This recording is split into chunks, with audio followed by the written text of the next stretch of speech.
Welcome to the Door County Historical Society's last program of the season here in the village and at the Collins Learning Center.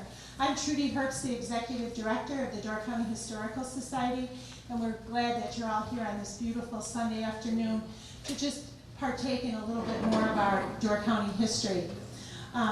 Today I have the pleasure of introducing Bob Desh, who is the former Executive Director of the Door County Maritime Museum and my boss, my past boss. Prior to joining the museum, Bob served for 36 years in the United States Coast Guard. He had a very extensive career on 5 different ships and in a wide variety of shore billets, including commanding officer of the International Ice Patrol, director of the Leadership Development Center at the U.S. Coast Guard Academy. Bob is one of my favorite history buffs and a great resource to anyone wanting historical information. And he is the former executive director of the Foundation for Coast Guard History and presently serves on their board of directors, their board of regents actually. I would say that Bob is my favorite boss that I've ever had, except my husband Jay is my favorite boss I've ever had. So he's my second favorite boss. So in one of the really great presenters I've heard. So Bob, it's my pleasure. Right.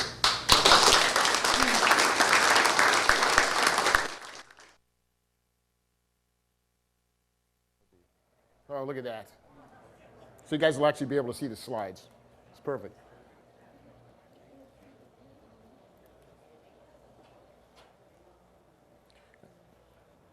I'd start while they're coming down, but I know everybody's just watching them anyway, so go from there. The first question always is, can everybody hear me okay? Yeah. All good, yeah, thanks. As Trudy knows, one of the skill sets that you require in a military career is what they call command voice, right? The ability to project your voice quite well. So a lot of times I just sort of skip the microphone, but with a crowd this size, I think it'll probably work better. If I get to talking with my hands, which is something I do a lot, and I get the microphone away from my mouth and you can't hear, just throw something at me, okay? It'll be good. So yeah, get your objects ready. Today we're going to talk about the creation of the Sturgeon Bay Ship Canal, which is what is commonly known as. Its official name was and always is the Sturgeon Bay and Lake Michigan Ship Canal. And that was what it was called right straight from the beginning, and that's what the Corps of Engineers still calls it today, who are the folks that manage the ship canal and have managed it since the 1800s, after it was created as a private enterprise. So I set the scene a little bit here, history-wise, in the area. In 1816, after the War of 1812, the United States decided that, boy, we better start paying a little more attention to this place called Green Bay, which was commonly known as La Bay at the time, because it was the gateway to the Wisconsin, or the Fox Wisconsin River waterway that ran across the state of Wisconsin and connected to the Great Lakes to the Mississippi River and the rest of the world to the west. So they sent 3 ships and created Fort Howard, an Army fort, and it started the Amerification, if you will, if that's really a word, of this particular region of the country. Before that, it was pretty much inhabited by folks of French-Canadian or British-Canadian descent, as well as the large Native American population, and they had much greater economic ties back to their French-Canadian roots, their British-Canadian roots, than they did to anything else in the United States. And the United States had pretty much ignored the region, even though it was part officially of the U.S. After the Revolutionary War. As a matter of fact, in La Bay, now known as Green Bay, the only U.S. government official was a justice of the peace who spoke no English. He spoke exclusively French. So it was pretty much a French area. So 1816 comes, we recreate Fort Howard. In 1825, the Erie Canal is completed, and all of a sudden the Great Lakes have a pretty solid waterway connection to the east coast of the United States, and the Great Lakes start to change. And this place here is no longer the wild and woolly West. It's being settled by European settlers coming from a variety of different locations.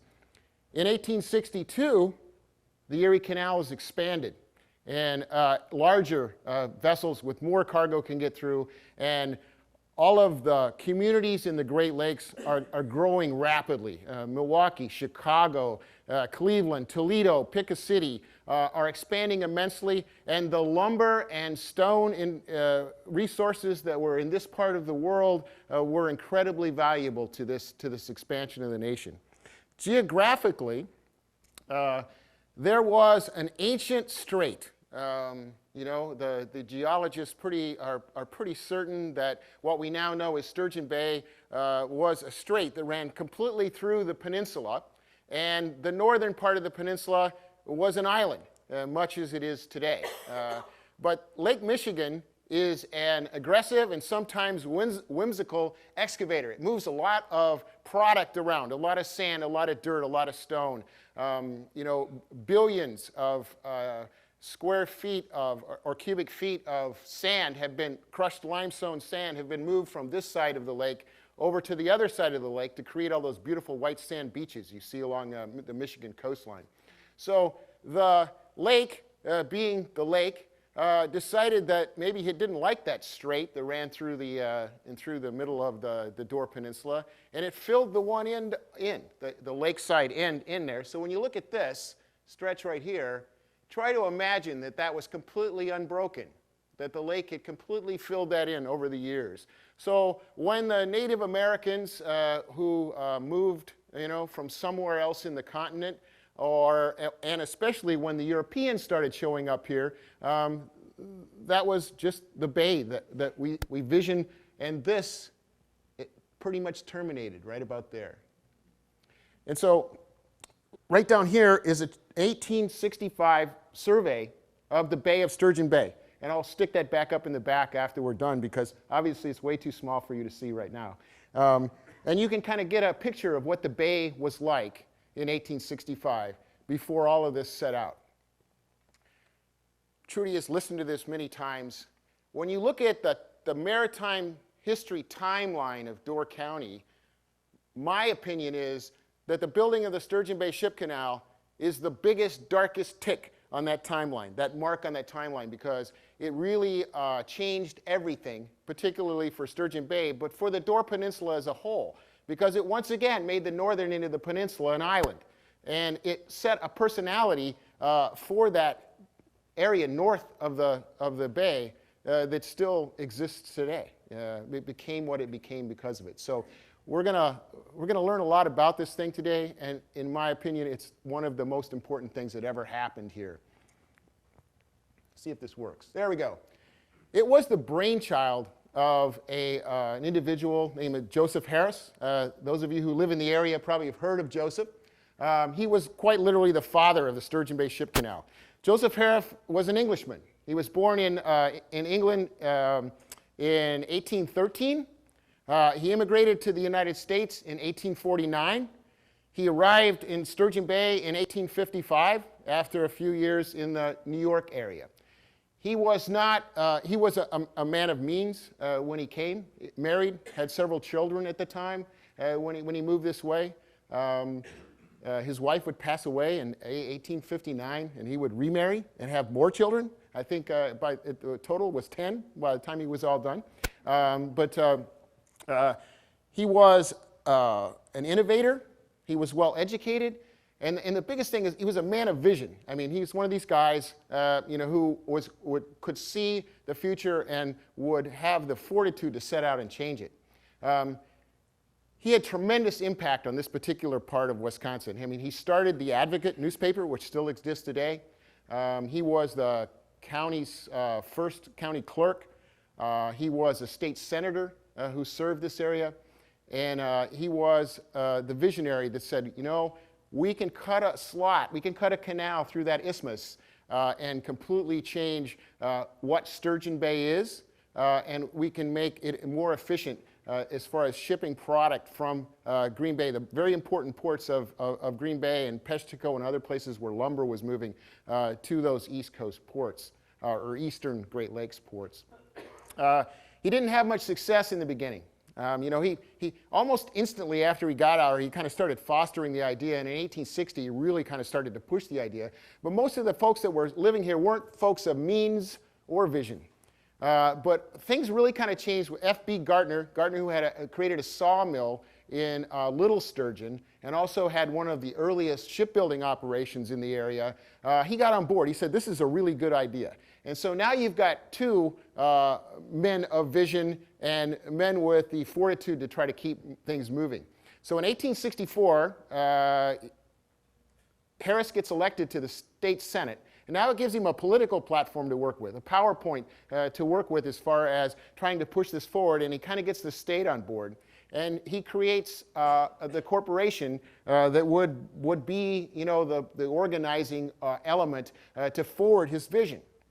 So the Sturgeon Bay and Lake Michigan Canal and Harbor Company is born. And one of the key components of getting on board was William B. Ogden, who was the president of the Chicago and Northwestern Railroad. He was also Chicago's first mayor, so obviously a man of great influence. He was also the largest lumberman in northern Wisconsin. And so, having that guy on board was important. He also, and I could give you this big long list of the guys that were on the board of directors for this company, but besides F.B. Gardner, he had probably everybody who was anybody in the area around here, from De Pier, Oconto, Peshtigo, Green Bay, Sheboygan, Sturgeon Bay. I mean, he had all the movers and shakers. But he went out from there, too. He had the folks in Milwaukee. He had guys in Chicago. He had folks on the East Coast that were big supporters. So he put together a pretty impressive team. So with this, armed with sort of the support of the state government and his company, he heads to Washington to fight for a land grant.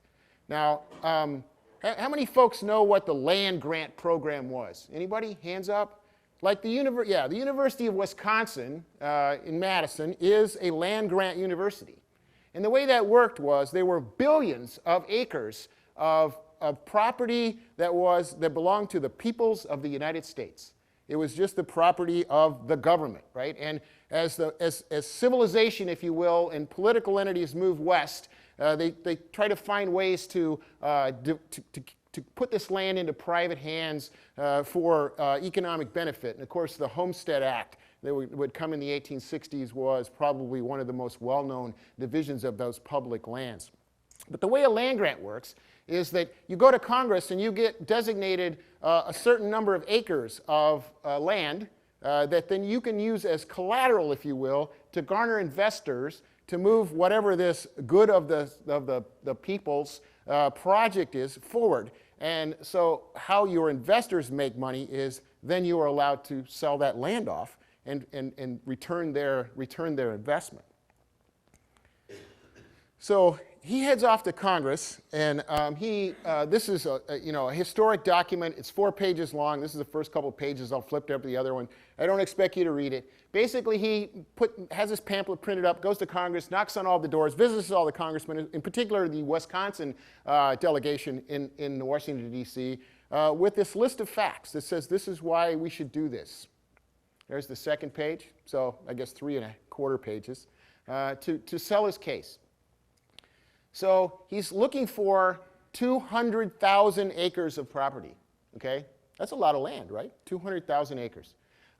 He gets little support from the state representatives, the guys in the lower house. They said, too big a project, you're a dreamer, get over it. Senator Howe and Doolittle, who were the 2 Wisconsin senators at the time, they get on board and they craft a bill. And they get the bill passed in the Senate. And about this time, Harris has to return to Wisconsin to answer the call of his duties as a state senator. So he heads back home. And the bill moves into the House and fails by 2 votes. That's how close it was. So he heads back over to the East Coast, this time dealing with the folks in Wall Street and some of the other movers and shakers in Washington, and he gets a whole list of, they call them memorials, basically they're letters and testaments saying this is a good project. He gets it back into the Senate. It passes. This time it passes the House, and he's awarded these 200,000 acres of property as a land grant. So he goes back to Wisconsin because the way the land grant program worked was the governor and the state representatives decided what lands were going to be part of this land grant. And so the governor at the time says, we'll give you the odd-numbered sections, and a section is 1 mile by 1 mile, 640 acres. We'll give you the odd-numbered sections nearest the canal. Well, much of the land on the peninsula itself, and of course when we're talking 200,000 acres, you know, there wasn't a ton of that property that was very near where the actual canal would be constructed. Some of it was on Washington Island. There's some of the properties on Washington Island that would eventually end up in private hands because they were part of the canal construction land grant. But much of the property was rich lumber property that was in Marinette County, just across the bay, because that's the closest land properties that were available. So despite having 200,000 acres of property to work with, he still had difficulty coming up with investors, because the way this thing works again is, you know, you put your money in, you get something done, and then you can sell the land to really pay the thing back, right? That's how you get the investors. And the folks on Wall Street, you know, who are the venture capitalists, if you will, they said, you know, what you really need is another couple 100,000 acres. You got 400,000 acres. Yeah, boy, I think you're going to be able to garner some support. So he heads back to Congress trying to seek an additional 200,000 acres. And to do this, you know, he was getting almost just lip service. He was getting no real traction in Congress. So he knows he needs additional data, and there was great interest in this area of the country, obviously, for the construction of this canal. So S.P. Drew, who was the lighthouse keeper on Green Island, he starts monitoring the ships that go past his location at the lighthouse on Green Island over the course of the next 3 years to give data to Harris so he can convince Congress that he needs to give him another 200,000 acres and he can foster some support. So those are the numbers of vessels that you see passing the Green Island Lighthouse. If you guys know where Green Island is, straight out there in the bay, west of the mouth of the Bay of Sturgeon Bay. So think about that. If you were to walk out to the shoreline of Lake Michigan and stand there for a while, let's say you're standing on Chambers Island, where every ship that comes up Green Bay has to go past you, you might see a ship pass you today. Maybe if you're really lucky, you might see two, right? So this is, in the days of sail, this just shows you how much product was being moved by water and why this canal was such an important thing, right? We're talking 7,000 plus vessels. And of course, they didn't start till the ice went out, and they stopped when the ice came in. So this is vessels that are moving over a period of maybe 7-8 months. So it is a lot of ships. They were the over-the-road trucks of their time. And so, you know, this is how everything moved. There weren't roads anywhere. So this canal is incredibly important. So Congress has still failed to be impressed. And a matter of fact, they just got tired of him. And they kind of said in 1872, okay, no further land grants. You've got to figure out a better way to do this.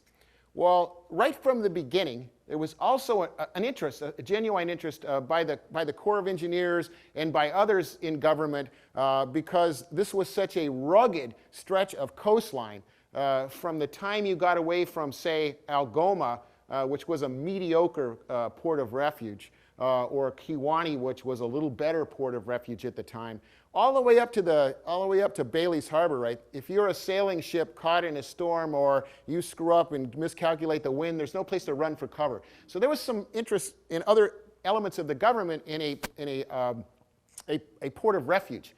And so he does get, through Congress, $40,000, I think, for a survey along the coast for a harbor of refuge at the terminus of this yet-to-be-created canal, right? Because that would be exactly the place to put it.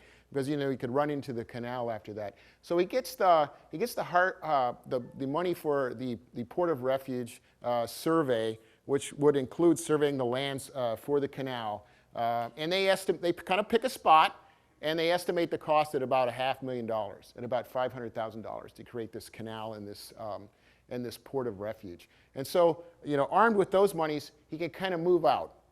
In the meantime, all of that 200,000 acres that were already his, lumber pirates. And if you've seen any of the exhibits we've had on piracy on the Great Lakes, you know, pirating lumber, going into these public lands or lands that were owned by somebody and just cutting the trees and stealing them was an excellent way to make money if you were one of those less reputable lumbermen. So lumber pirates have done a tremendous amount of lumbering on this 200,000 acres, especially the property over and around Marinette. And then there was the Great Fire, of 1871, and it burned part of his woods. So the government had a program after the Great Fire of 1871, and many places, including some things in Sturgeon Bay, minor damage here, but they were reimbursed for the damages from the fire of 1871. So he gets some reimbursement for the fire damage, and there's also some of these lumber pirates are brought to justice and fined, and it was called trespass funds. And so he got $40,000 in trespass funds, $40,000 in fire reimbursement, and so now, and he's got this survey in hand from the Port of Refuge, so he's off and running. So work finally begins. The first shovelful of earth is scooped by the dredge Guchis on July 8th, 1872. So things are underway. This particular picture, if you see the date, is 1870. Again, he wasn't just marking time while he was doing all of this money gathering. There was some lumbering operations that were going on to start the clearing of the area where the canal was going to go. As I showed you the picture before, it was a pretty significant isthmus of land completely covered with trees, heavily forested by a pine forest. And that's probably part of the reason that the common folk here in Sturgeon Bay really couldn't latch onto this vision, because when you looked at that massive chunk of land completely covered with trees, and afterwards you can take a look on this 1865 survey, it shows you the elevation change between the lake and the bay. It's a pretty significant hill across there, even though it had been a portage in particular by the Native Americans for years and years. This was a concept that was escaping them. So work begins, they clear the trees. And this is what it looks like. They've got the lumber all cleared off. You've got a nice clear path, if you will, headed out that direction, and they're going to start the dredging operations in earnest. So the timing of this canal was aided by a couple of different things. I talked about how the country was expanding at this point. Also, we have just come out of a very brutal civil war. And this is a very upbeat and positive time in America's history. And they're looking for expansion and creativity and those kinds of things. The other thing is the steam shovel, the steam dredge. Steam is coming into its own. Tugs and steam equipment are now available that would not have been available, even before the Civil War in any great number. So it benefits from the fact that technology, timing-wise, was perfect. So here's the Peshtigo dredge and tug Reindeer, dredging in the Sturgeon Bay Canal. Here's another picture sometime in the 70s with the work cutting its way through. And then, they start in 1872. They're rolling along smartly, and an economic depression comes along in 1874. And it's completely difficult to find investors to keep the thing going. Because the way the governor structured the land grant was he said, when you get a fourth of the canal done, we'll give you a fourth of the land to lumber off and sell. We'll give you half when half is done, 3/4 and 3/4, so it was in fourths. So, they're running along smartly, and then all of a sudden this, economic depression comes. They have a hard time finding investors. Work essentially comes to a halt. So, the economic recovery happens. Investors come about. He gets a little more interested, particularly about the harbor of Refuge. So work resumes in 1877. And on June the 28th, 1878, the waters of Sturgeon Bay and Green Bay rushed together. And these captains that were on the dredges, as well as the engineers that participated, they scooped it up until there was just this narrow little piece of ground that was left.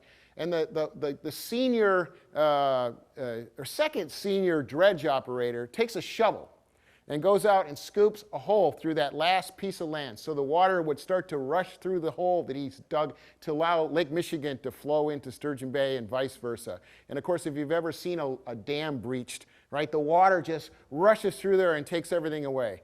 The most senior dredge operator, he gets in a rowboat and he rows through the hole. So, I mean, that was, so he got to be the first vessel to transit the canal.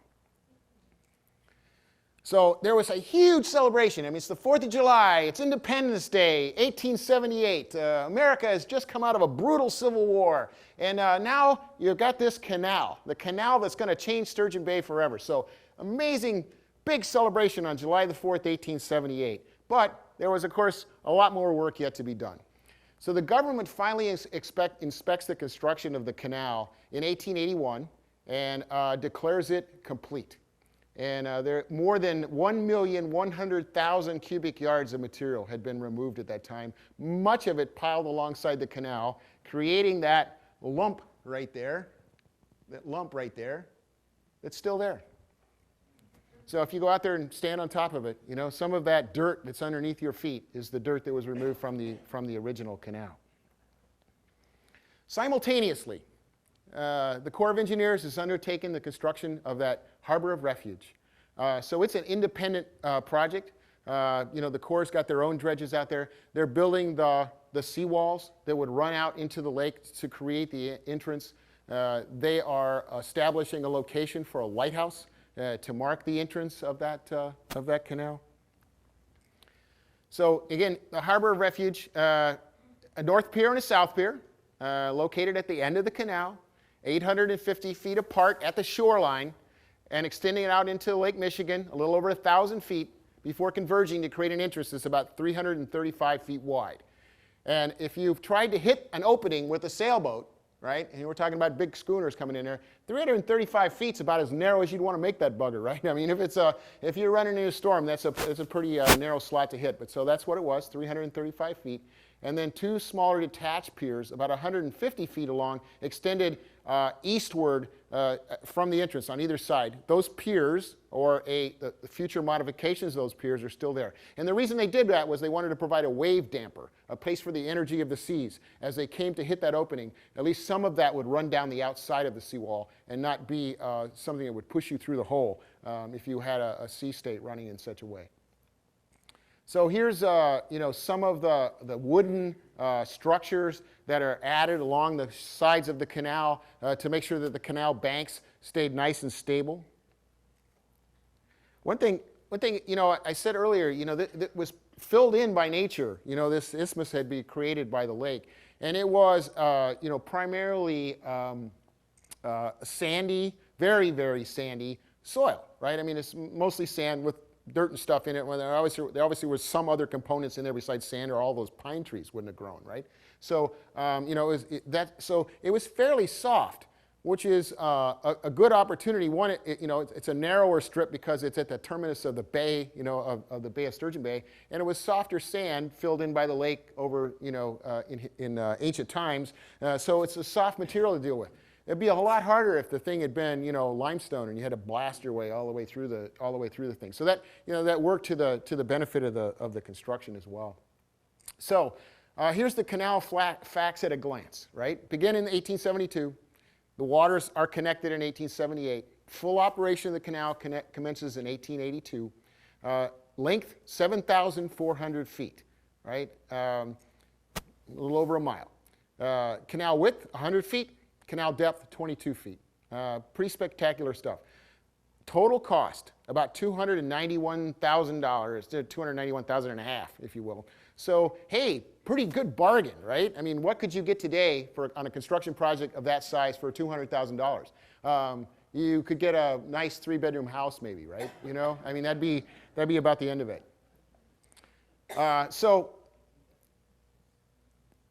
The thing never really became financially beneficial. All the investors, they recover their money from the fact that you had this land grant, right? But it was only 200,000 acres. If you'd had that other 400,000 acres, it would have been a lot more profitable for some of this stuff. And they also saw that they were going to get side benefits from this thing, from tug companies and, growth along the shoreline of the canal. And then we'll talk a little more about that in a minute. And that never really reached its peak. But the government, which happened with a lot of these land grant projects, knew that this was a very important and essential thing, so they bought it at 50 cents on the dollar. So, hoo-ah, right? If you're a taxpayer. So it was a good deal. So again, this is just basically the total length of the canal, the width, and then the harbor of refuge as it extends out into the canal. And I love this picture. First of all, it's one of those from the Maritime Museum's collection that's been cleaned up professionally, so it's a very, very sharp image as historic images go. It's just kind of the history geek in me just loves those guys. I mean, that's just a great collection of the guys. And if you see these guys over here on the left, any of you who ever did any lumbering kind of stuff, those are what they call cant hooks. They were a special thing to roll those timbers or to roll logs, So, anytime you see a lumberman on the end of a cant hook, all cool for a history geek. Harrisburg. I talked about, the investors, and obviously Josey Paris put some of his own money into this thing as well, right? So he had raised enough money to do an initial survey before the final survey was done, and he figured this is where it was going to go. It was sort of going to follow the old portage trail out to the lake. That was going to be the way the thing went. So being the astute businessman he is, he went out and bought up a whole bunch of property near the lakefront where the canal was going to meet the lake, figuring that this property was going to be worth a lot of money once this canal was done, right? This was a city would literally grow up on the shores of Lake Michigan at the terminus of this very successful canal. So he purchased a whole bunch of property out there. Well, when they did the big survey, they found a limestone ridge right where the portage was. And they said, well, if we move this thing 3/4 of a mile to the south, we'll miss that limestone ridge altogether. And we'll be able to cut right through the sand. So all of that property, not so much, right? So Harrisburg never comes to fruition, and he never really gains the financial benefit that he thought he would achieve from the canal. But still a great guy, right? I mean, he's still the guy who made this thing happen. So the first loaded ship is towed through the canal by a steam tug. It was a 3-masted schooner America, bound for Chicago, loaded with lumber in 1879. And again, the canal went into full production in 1882. In that first full year of transit, 415 ships went through.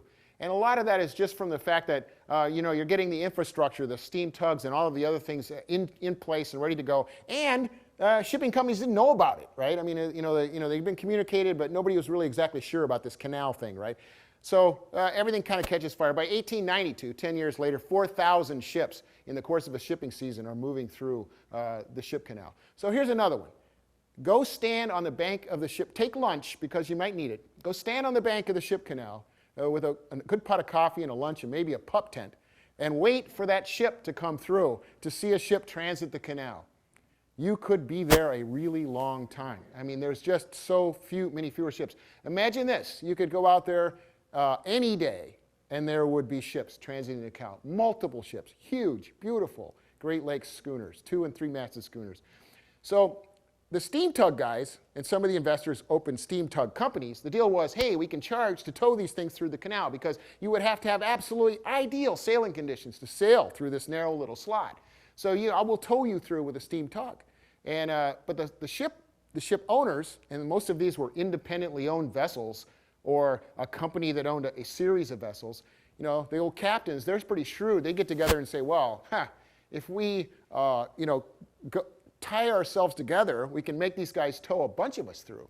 And so, so the steam companies, the tug companies started to lose a little of what they thought was going to be a windfall profit, but there was still obviously money in doing it. This is what they call the big tow. This is like 6 of them tied together to be towed through the canal. So that would have been wonderful to see. So how long is the canal?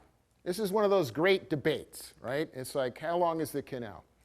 So the canal was initially kind of considered that cut that went through there, plus all of the dredging that was necessary to take the very shallow waters. And when you guys see how shallow the waters were at the low end of the bay, at the bottom terminus of the bay, I mean, you had to move a lot of mud to get a ship that was going to go through this location. So that's sort of one definition. Officially, once the Army Corps of Engineers took charge of this thing when it purchased it, they said the canal is 7 miles long, because that's how they view the project. It basically runs from Sherwood Point all the way through, with that little section being part of it. And then because that's how they viewed the canal, then they started a whole series of improvements to the channel as it runs through the Bay of Sturgeon Bay to create what we now know of as a shipping channel. When you see this, you'll see there's no nice, clean little dredge spot that goes through there marked with navigational aids.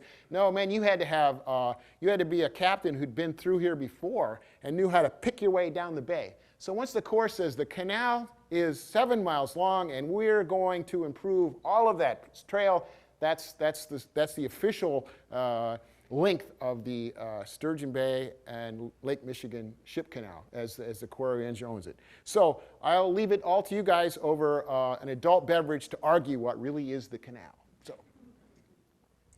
So the 1940 improvements. The Corps, from the time it took over right straight through, the whole time it had it, was constantly improving the channels. And they get the the lighthouse service to market with buoys. We'll talk a little more about lighthouses later. So this is a continuous improvement process over the course of generation. But in 1940, and again, there was some other little thing about to spring in 1940. Oh yeah, World War II. And Sturgeon Bay at this point now has become a shipbuilding hub. The Corps of Engineers says we're going to invest some money. We're going to make the canal bigger. We're going to widen it by 25 feet. We're going to deepen it. We're going to improve the seawalls at the harbor Refuge. So the big 1940s project took over. And again, there were other projects. There was another big project in 1969. And again, there was a series of smaller projects that go between 1896 and this point. But this is just a picture of somebody from the Corps of Engineers, pointing out on a chart of the canal the project that was going to happen in 1940. So here's much larger Corps of Engineers dredges going to work to improve the wooden walls, to widen the canal itself. Here you can see equipment has definitely gotten much bigger and much more substantial since those early days in 1872 when they were working with those steam dredges. You could talk about a lot of impacts of the direct impacts of the canal, especially to the economy of Sturgeon Bay and the local area. Shipbuilding is one of them. I mean, cutting that thing through there turned, kind of a sleepy bay port town, into the shipbuilding capital of the Great Lakes, arguably. It also turned it into a very viable cargo port. There were granaries, there were lumber piers, stuff were moving in and out of those. But one of the things that was probably the most directly relatable, I can say this happened because they dug that doggone canal, are the lighthouses and life-saving station that were created because of it. In this particular picture, and we'll look at it again a little bit more, you can see the original wooden wall out here and the original lighthouse, that wooden lighthouse that was built. And this was a wooden catwalk so the lighthouse keeper could get there. This is the original life-saving station with its observation tower on it. This quarters that you can see here was actually for the lighthouse keeper for both the canal light and the light that was out at the end. And we'll talk more about those as we go along. So the first lighthouse that was created directly because of the canal was the Dunlap Reef range lights. And you guys know how range lights work? Anybody, sailors out there, range lights. You have a short lighthouse and a tall lighthouse. And I love doing the lighthouse talk with little kids because I get a short kid and a tall kid and making my lighthouses, And the way a range works is if you got the short lighthouse and the tall lighthouse like this, and I'm on the channel. There you go. There you go. So there's my shore lighthouse. If I'm on the channel, right, the two lights line up over the top of each other. And so, but if I'm over there, they look like this, right? You know, one light's here and one light's here. So I got to get them back together. So the first thing they did, thanks, Trudy. So the first thing they did, does she make a great short lighthouse or what? Come on. Yeah. So the first thing they did was, you know, again, they're doing these channel improvements. And the Dunlap Reef is a real pain in the keister if you're a sailor, right? I mean, it's very shallow. I mean, it goes from relatively deep water right along the side of it to almost no water at all. And so you don't want your sailing ships going over the top of this thing. So they created a set of ranges, a large lighthouse where the lighthouse keeper lived. And then in the front, you had a much smaller one. And as you came down the bay, you lined those two ranges up, and that got you into the inner harbor. And then you would set up to go on through to the canal itself. And you can see the original kind of the railroad bridge, the original railroad bridge back behind it there in this picture. Here's an interesting little sidelight about the Dunlap Reef Lighthouse. The second lighthouse keeper at Dunlap Reef was a guy named Josey Paris, except he had Junior behind his name. It was Josey Paris Sr.'s oldest son. And he would go on to have great influence in the blossoming of boat and shipbuilding. He became a very renowned boat builder in Sturgeon Bay. And one of the guys that worked for him was a guy named Hans Johnson, who happened to be Palmer Johnson's father. So you can trace all of this sort of stuff directly back to the fact that Josey Paris showed up in Sturgeon Bay, right? No Josey Paris, no Josey Paris Jr., you know, no boat building, no Hans Palmer, no, you know, Palmer, so it goes on and on from there, right? So, Hans Johnson, Palmer Johnson, sorry. But so this lighthouse is no longer there, obviously. If you walk out and look out into the bay, you can, these days enough material is accumulated on the top of the high spot of Dunlap Reef to create that little island out there where the pelicans like to hang out. But you know, the light with some of the other channel corrections that were made later on made the range not lining up on the channel anymore. So the light was done away with in the early part of the 1900s and in 1920 something. Help me out, June. I can't remember. Yeah, 1926. I'll go with it. 1920 something, you can call me on it later, I can't remember the exact date. The light was actually removed from the crib and the crib destroyed, and the person who got the lighthouse, the physical lighthouse itself, slid it across the ice, put it on 4th Avenue as a private residence, and it's still there. And that's a picture of 411 South 4th Avenue, so if you want to go see the Dunlap Reef Lighthouse, just drive by. The tower has been removed, obviously, but it goes from there. So they create this harbor of refuge with these seawalls, and at the end of that, you needed, right from the beginning, they were planning on putting a lighthouse out at the end of the one wall so that you would be able to find your way into the place when you were navigating Lake Michigan. And these are the days of visual navigation, right? The way you knew where you were really was to take a fix on a known object on the face of the earth and take a couple of those fixes and make a little cross and say, this is where I am, or shoot a celestial body, if you will. But for the most part on the Great Lakes, they were using visual landmarks ashore. So having a lighthouse out there was absolutely essential. So this lighthouse they were going to build is going to serve as what they call a coastwise light, a light that you could see as you were going up and down the coast to use as a navigation aid, and also as a harbor entrance light to find your way into this new canal. Right? So they created a lighthouse out at the end of the canal, and they quickly discovered you couldn't see it far enough farther out, so the shippers complained. So they created a second, larger light, the canal light, that's that large white structure that you see on the shore here. So this is today's lighthouses. This is the canal light, and this is what is known as the North Pier Head light. So I could not find a picture of the original wooden fog signal. So this is the new lighthouse that was built in 1903. The original one was essentially on the end of this this wall here, which they later destroyed. It was on the end of this wall, and it was attached to this wooden building here, which was part of the fog signal building. it was made out of wood. It didn't hold up very well in the ravages of the weather of Lake Michigan, in particular in the winter. So it was replaced in 1903 by a steel light structure, which is still there, right? That's the lighthouse that's there now. What I love about this picture is this is part of the old wooden fog signal building that was attached to the original lighthouse. Guess what that is? That's the privy. So look where the refuse went, right? So yeah, pretty cool. Anyway. And it must have been sporty to use that when the sea state was running, don't you think? You know, like, you know, it was maybe the original bidet. I don't know. Yeah, quite the thing there. So here is a picture after they have removed the remnants of that wooden fog structure, and they now have the new steel lighthouse with its fog signal installed in it, and it's on that.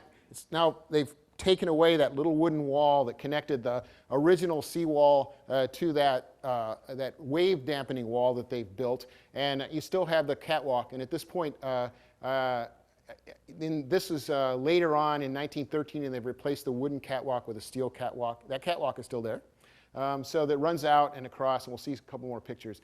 So what do you guys think? What do you think that thing is? Yeah, that's the foghorn deflector, right? And so this ain't a big old steam-powered, steam fog signal out there. So if you're living on the beach, right, especially if you're the lighthouse keeper's spouse, right, or the lifesavers that have to get up in the middle of the night to go save somebody, you didn't want all that noise going in 360 degrees. So they had a damper that would try to direct it more out into the lake. So here's the lighthouse today, and that steel catwalk that runs out. And as you can see in this picture, this is that wave dampening wall that was added to the end. And what you do is go out that catwalk, across that little bridge, and you enter the lighthouse on the second floor. This was never a place where somebody lived, okay, as part of the canal development. The lighthouse keeper lived, even before they built the canal light, lived on the shore. And matter of fact, the original lighthouse keeper, when they first opened that wooden lighthouse, they hadn't built the quarters yet, so the steam dredges are still working. He actually lived on one of the dredges, so that was, not great duty, right? But so you would go out there and tend the foghorn equipment or tend the light by going out that causeway and that catwalk, and you actually lived ashore, so. So again, the shippers said, hey, we can't see this thing far enough out. We need a more powerful coastwise light that we can pick up as we're transiting the shore and also help us find our way into the canal from farther out in the lake. So in 1890, they recommend construction of a more powerful coastal light. Congress authorizes the money in 1893. It takes a little while to get construction going.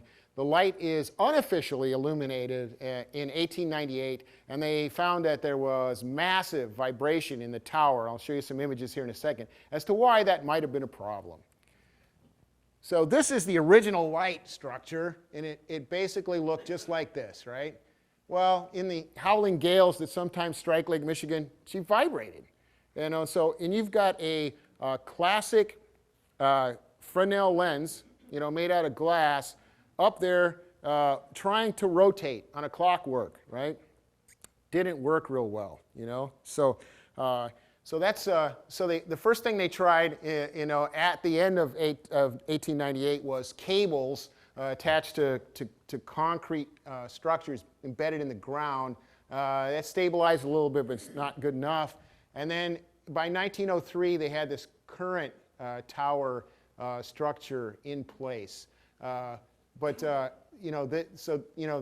variety of things to get it to where it is today. That was so successful that they actually employed that same system on similar lights built elsewhere in the Great Lakes as time went by. So another one of those enhancements of the canal, I guess. The last of the lighthouses that were a direct result of the building of the Sturgeon Bay Ship Canal was the Sherwood Point Lighthouse. The shippers, now all of a sudden, 4,000 or 5,000 ships a year are coming through Sturgeon Bay, and you got to make that turn out there into the bay, and they wanted a light structure that could guide them to make it in there. Again, this is the days of visual navigation, and you're trying to hit a pretty narrow channel. So they built the Sherwood Point light. It was built in 1883. It is the only red brick lighthouse Of all of the lighthouses that are here on the canal, the rest of them that are brick structures are made out of, for the most part, are made out of Cream City brick, Milwaukee Cream City brick. Sherwood, if you wonder where Sherwood Point comes from, it was named after the guy who owned the land out there. And it also had a wooden fog signal building built.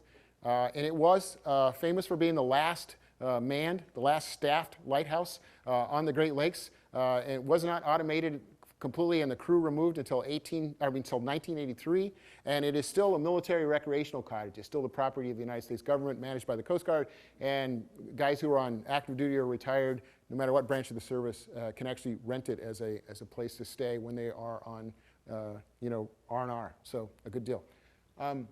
Here it is. We talked about the fog signal building, okay, and it's actually sort of a pyramid shape, and the reason that was the original fog signal was a bell. And the bell hung on the outside, on the water side of the lighthouse structure, this thing. And I don't have a picture of that side. It's beautiful from the water. I just couldn't find a good picture. And there was a striker that went out through the side of the building, and there was a clockwork, kind of like a cuckoo clockwork or any kind of a clockwork, very similar to what you would have used to make the lens go around. In a lighthouse, and this had a rotating light. It was a fixed white with a red flash. And if you go to the Maritime Museum, you'll see that original Fresnel lens there, and you can still see the gears around the outside where the red panels used to pass around it to create the red flash. But the fog signal, this clockwork, you ran the weights up and down. This thing would send the little plunger out like that, and dung, dung, dung, dung, and that's how it worked. And so the building was conical shaped because, you wanted to have the bell sticking out, but still have room for all the apparatus that had to go on the inside. So this is just some shots of obviously the canal is still very useful. That is the brig Niagara. Sailing into the canal during one of the tall ship festivals, and you can see the canal light still standing proudly over there. One of the other things that occurred was the creation of the life-saving station that still exists today at the terminus of the canal. This was a time when, again, thousands of sailing ships. And if you were in a sailing ship, any of you who have ever piloted a sailboat know that we used to joke in the Coast Guard there were only two kinds of sailboats, those that are aground and those that are going to go aground. These large sailing ships, you're being propelled by the wind, and you need forward motion to have water over the rudder so you can steer. So if you screw up or get caught in a lee shore and you lose your wind, you're at the mercy of the mercy of the elements. And that's why the peninsula is littered with wrecks. And if you see most of the wrecks that are up there, the vast majority of them are from the days of sail. Also from the early days of steam when you didn't have the same level of reliability. So the U.S. Life-Saving Service is expanding immensely to meet this need, and they put multiple stations up and down on the coast. And this canal, has been completed in 1872 or 1882, and they know that this is going to be a place with lots of ships coming and going. So Sumner Kimball, the general superintendent of the Life-Saving Service, makes a trip out from Washington, D.C. to personally pick the location for this particular station. Because the lighthouse service was already there, it's right at the mouth of the canal. All makes sense. We should put a life-saving station here. They also put one at Bailey's Harbor and one on Plum Island over that same sort of time period. But this is the original lighthouse or life-saving station. This is the original building. If you go to the Coast Guard station today, hidden under all that white paint is that original building. They're still in the original building. The boathouse has been removed. This watchtower is no longer there. This is what they call the Duluth-style station, and this watchtower was so that the watchstander could look up and down the beach and see for a ship in distress or look for a flare or look for some kind of indication that they needed to go out. They quickly found out they didn't put the station wasn't far enough out, right?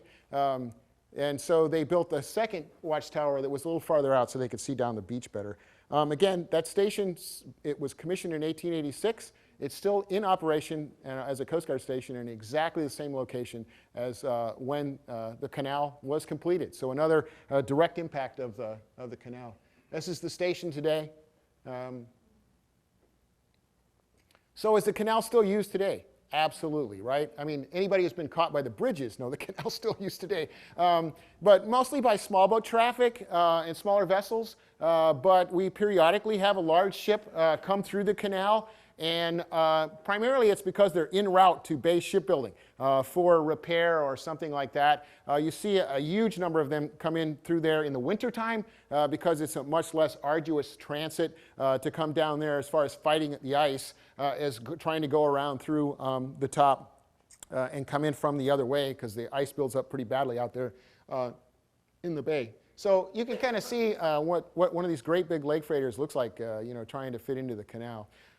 We get, occasionally I'll get a question about why don't more of them use it all the time, right? It's 100 or 150 miles shorter to get to Green Bay than going around the end. The biggest thing is they have to slow down a lot to go through there. And so, it's easier for them to go around the top as far as the speed goes. And the other thing is, it's a little sporty transit down through there, right? So if you are the master of the vessel and you don't want to be held accountable for putting your 1,000-foot vessel aground, you're going to pick a place maybe that's a little more forgiving. And of course, even as treacherous as the Port de Mort's reputation is, it's certainly more friendly than trying to take a 100-foot wide vessel down an opening that's 125 feet wide, right? And you don't have to go through all those bridges and do all those kinds of things. As you can imagine, as you're approaching a bridge and you got your 1,000-foot vessel between two bridges, right? Between the bridge at Oregon Maple Bridge and the old steel bridge, and you have some sort of engineering casualty, right?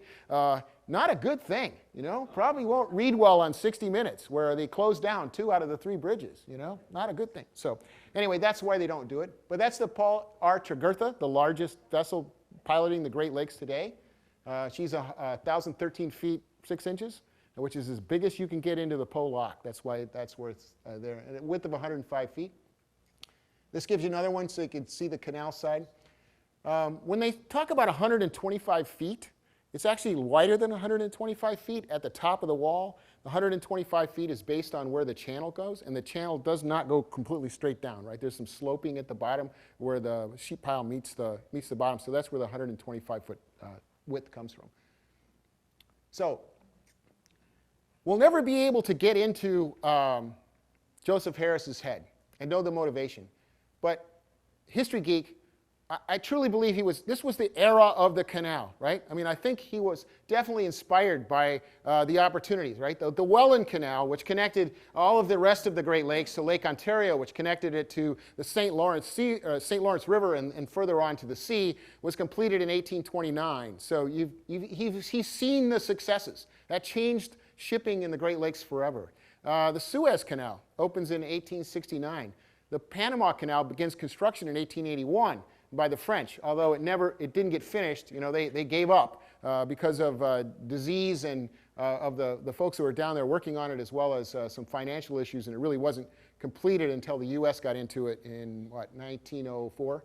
But still, he's got to be seeing the successes of these other canals. And I just got to think it was inspirational to him. He was a well-read, well-educated, knowledgeable individual. So that's just the Bob Desh theory. So, questions? Look at that, Trudy, right on time. You're good. Yes? When the draft will support now and when it was first finished? When it was first finished, the canal itself was 20 feet deep, but there were other parts of the channel that were less than that. Now it'll support 25 feet, I believe, is the record depth. That varies obviously with water levels, but I think they mark a 25-foot depth. 29 is more normal. Yeah, 29 is a more normal depth, but Ballast to get through this one. yeah. Yes. Bob, when they built the canal, did it pretty much start from the Sturgeon Bay end and go all the way to Lake Michigan, and that was where it was cut? Or did they come? Can you repeat the question? Okay, yeah. She was asking, did they start at the Sturgeon Bay end and work pretty much that way? They primarily worked from that end going out. And again, simultaneously, they were constructing this harbor of refuge. So once they got to a place where the Harbor of Refuge had dug the water deep enough in Lake Michigan, then they started working from both ends. Where the thing joined up, where the water came together, was fairly close to where it hit Lake Michigan, just because that was easier. Because they were digging the whole time they're working on the shallow beaches of, it's pretty shallow out there. It gets deep pretty quick, but it's pretty shallow out there as it comes up from the Lake Michigan side. So there had to be quite a bit of work done there before you were going to even get a dredge in. So yes. What is the compass heading going from Lake Michigan in towards Sturgeon Bay on the canal? I can't remember the compass heading, but essentially it's running more north than you would think. The canal really runs, because the peninsula runs into the lake at a west to east inclination, and canal is cut to meet the bay, which even run more. Once you get in parts of the channel, once you get through Sturgeon Bay and make the turn out like past Pottawatomie Park, I mean, you're almost on a north heading to go out the channel there. But it's more north than you would think. I don't remember the exact number. Yeah. I have heard a long time ago that it was north and south. It's not completely north and south, but it's more north than you would think. You would think it'd be a west. It's more north by northwest. We got a 40 back here. Yeah, 40 degrees. 40 degrees. So, yeah. I know sometimes you would have Thank you. mules or donkeys or something take ships through canals or locks. Did they ever do that here? No, that's another technological advantage. When they started digging the canal, steam tugs are coming into their own, right? And so they really knew that they were going to have the capability of towing the vessels through the thing. So they never really built any kind of a system along the side of the lock, because they knew the steam tugs, who were now fairly prevalent, were going to be able to accomplish that mission for them. So, yeah. Yeah. When was the first bridge built across? Darn. Is that a bad question? More research. No, I know that. I can't. The first bridge, oh man, I'm trying to get the date to come into my head. It was a combination bridge. It was a combination bridge where it was a toll bridge. It was built by well, they added the railroad part later. It was a combination bridge. Was that what it was? Yeah, I know it was in the 1880s. I wasn't sure exactly. It was in 1894. Yeah. Okay. I just did a tour. That's how I know. Okay. Good. Yeah. 1881. I knew it was the 1880s. I couldn't remember the exact date. It was a toll bridge. It was a private enterprise. It was built to get back and forth. And I mean, again, these guys are entrepreneurs, right? I mean, they see we're going to cut the top of the peninsula off again. So an opportunity presents itself to build a bridge. Robert Noble, who's kind of one of the founding fathers of ferry business, and he said ferries running fairly quickly to move people back and forth across between the two sides, and then later replaced by the bridge. Although the ferry continued operation for quite some time because of just volume. So so yeah. A lot of people just rowed themselves back and forth. This is the days when everybody knew how to row, sail. I mean, they were all sailors if you lived close to the water, because there weren't any roads. I know there was, yeah. Bob, it appears that do you know if all the fill from the excavation was put on shore nearby? And then second, it looks like most of the fill's on the north side. It doesn't look like much is on the south side. There isn't much on that side. Most of the berm is on the south side, and I got to tell you, I don't know the engineering reason for why they didn't. It's probably just because of the soil structure on the other side or something. I have no clue. Most of it in the original canal digging, all of it in the original canal digging stayed locally, right? It was put somewhere or taken out and dumped, but it stayed here. In the 1940 expansion, some of that was moved elsewhere and disposed of. Those are the days when they would still haul it out into deep water and unload it, those kinds of things. But the 1940 fill's not all here. The original fill stayed pretty much.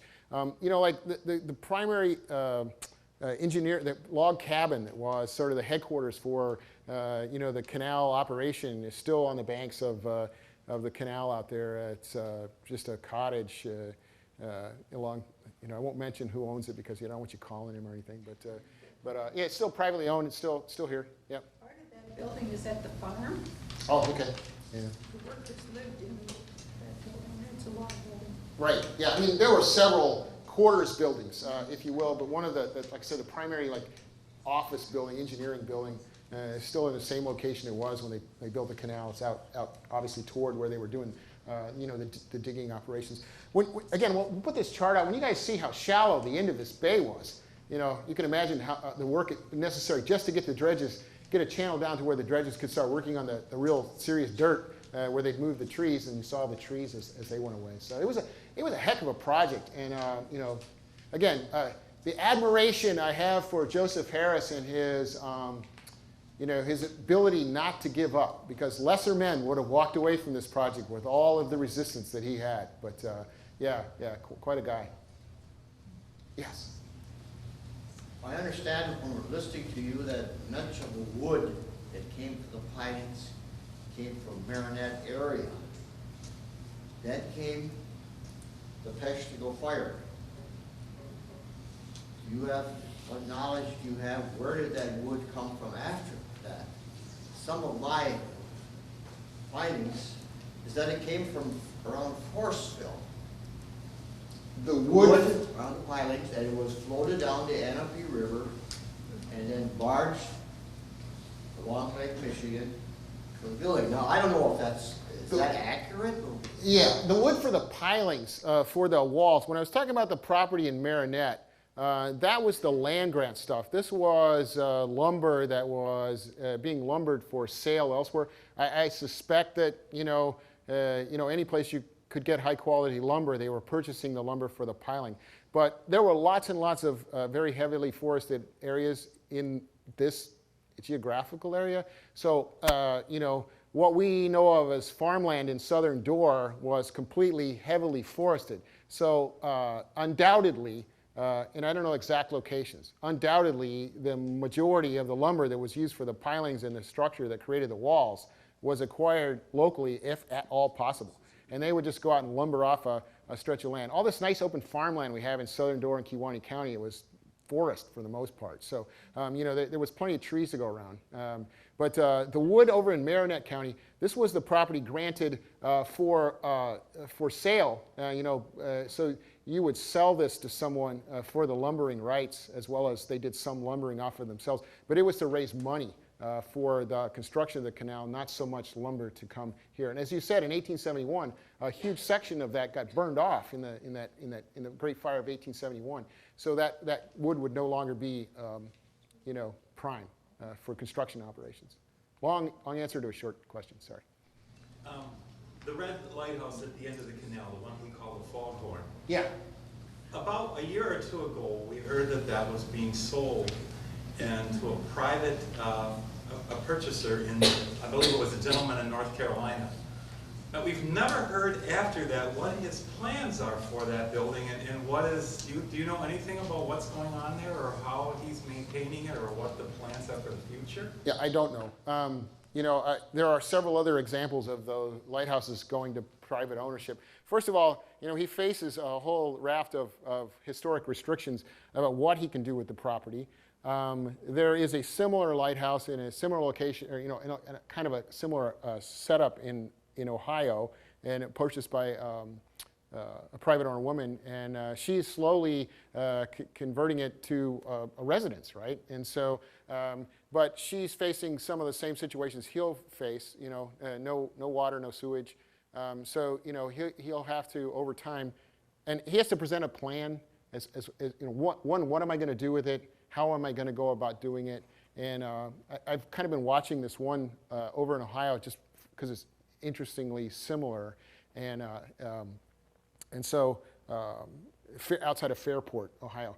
And so she's going through it increment after increment, figuring out how do I get power, and she's going with primarily a solar operation, which means she's having to get approval from the Ohio State Historical Society for the placement of the placement of solar panels and all of those kinds of things. So I'm sure that that's going to be the same issues he faces here.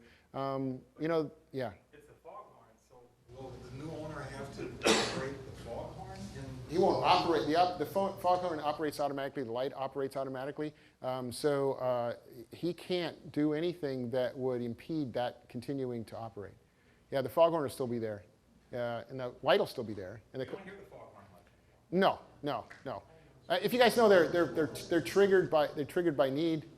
It's kind of there's a code that you just tap into your marine radio and it'll trigger the foghorn to come on. The Coast Guard station can do the same thing. These days with radars and GPS and all those kinds of things, foghorns aren't quite the essential item they were in the days of sail when you're trying to sail through a pea-thick fog visually. That's why you don't hear it as much anymore. And let's face it, the electronic ones don't have the romance of the old diaphones. They're like having a screaming banshee in your backyard, So yeah. Yes. You mentioned the lighthouse service. Was that incorporated into the Coast Guard during World War II time? Yes, right before World War II, 1939. The Life-Saving Service and the U.S. Revenue Cutter Service merged in 1915 to become known as the Coast Guard. The Lighthouse Service joined the organization in 1939. That's a whole hour lecture all by itself. And then the last to come on board was the Bureau of Marine Inspection and Navigation, which was temporarily put under the Coast Guard in the beginning of the war and never came out. But in 1945, they officially merged it with the Coast Guard. So. Who has jurisdiction over the property? Is that a federal issue, or does the state have anything to do with it or not? Well, the canal itself is maintained and operated by the United States Army Corps of Engineers, and they are responsible for the properties, that are Corps of Engineer properties, and so, but they're like the, what am I looking for? The Land Conservancy owns a huge stretch of property right adjacent to the canal. And they don't own the wall, and they don't own that fee, but they own right up to that point. So, and there are private owners elsewhere, but for the most part, like the Corps owns a huge stretch on the what would be the east side, and so, but yeah, it's the Corps' property and responsibility. Where the lighthouse is in the Coast Guard station is, that's owned by the Coast Guard, and then the Corps owns a strip of land out that they own the wall, basically, and the catwalk. That's their property as well. So the guy who bought the lighthouse didn't buy the wall, he just bought the building. The wall underneath is still the property of the Corps. And there's no such thing as exclusively federal property. The state of Wisconsin owns the bottom of the lake out to the Michigan border, right? So the lighthouse is the most complicated lease you've ever seen, because Wisconsin owns the bottom, the Corps owns the wall, and he owns the lighthouse. So an interesting deal. And that was, it's complicated. But I'm sorry for the long answers. In other words, when dredging or repairs, it's the Corps of Engineers must take care of those things. Correct. Yeah, absolutely. Yeah, absolutely. They the walls and all that kind of stuff. They did a big project in 1969, and I think Rowan Salvage did a lot of the work. They replaced a lot of the steel sheet pile wall and all that kind of stuff. So the Corps has gone the same way as a lot of entities in the government. They have their own equipment and their own facilities, but they've gotten away from a lot of their big, heavy construction equipment. They just contract for that kind of work now with some construction company. So, yeah. Any other questions? Thank you so much. Oh, one up there. Yeah, I'd just like to share a little story that I learned from Ralph Smith before he died. He was a businessman, and he ran the Lily Bay Sawmill, and kind of a historian. And he told me how the importance of Lily Bay. He said the schooners coming out of Milwaukee, Chicago with their material prior to the canal, we went up around through Death Door and all the way down Bay of Green Bay into Sturgeon Bay. So they wanted to have a shortcut, so they built a road from Sturgeon Bay out to Lily Bay, and then they built a pier going out into the lake, and it had a T on the end. So the team of horses couldn't back the wagon up. They had to make a U-turn out on the end. They could unload the schooners into the wagons, and then the wagons could pull through the swamp to Sturgeon Bay. In the spring, they often got stuck because it was, it was all wetland. But that was the shortcut, so the schooners didn't have to go all the way up around the tip of the door and come down. Yeah, entrepreneur-wise, there were a couple of, that's one of those ports, there were a couple of those ports, several of those kinds of ports up and down the lakeshore where they would build a pier out far enough to get to deep water, because it comes up pretty shallow, out to deep water so that they could tie a schooner up and then unload it earlier and haul it in with some other land means. And these guys were amazing because they build these big piers out into the bay, and come winter, they just wipe the thing out, right? And come spring, they just build another one, you know? I mean, it, they were energetic folk. Somebody was asking about the land south of the canal. It was just under 50 years ago, a section of the Advocate this week that the Corps of Engineers sold 300 acres to the Wisconsin Public Service Corporation, who had intended to build a program. Oh, okay. Yeah.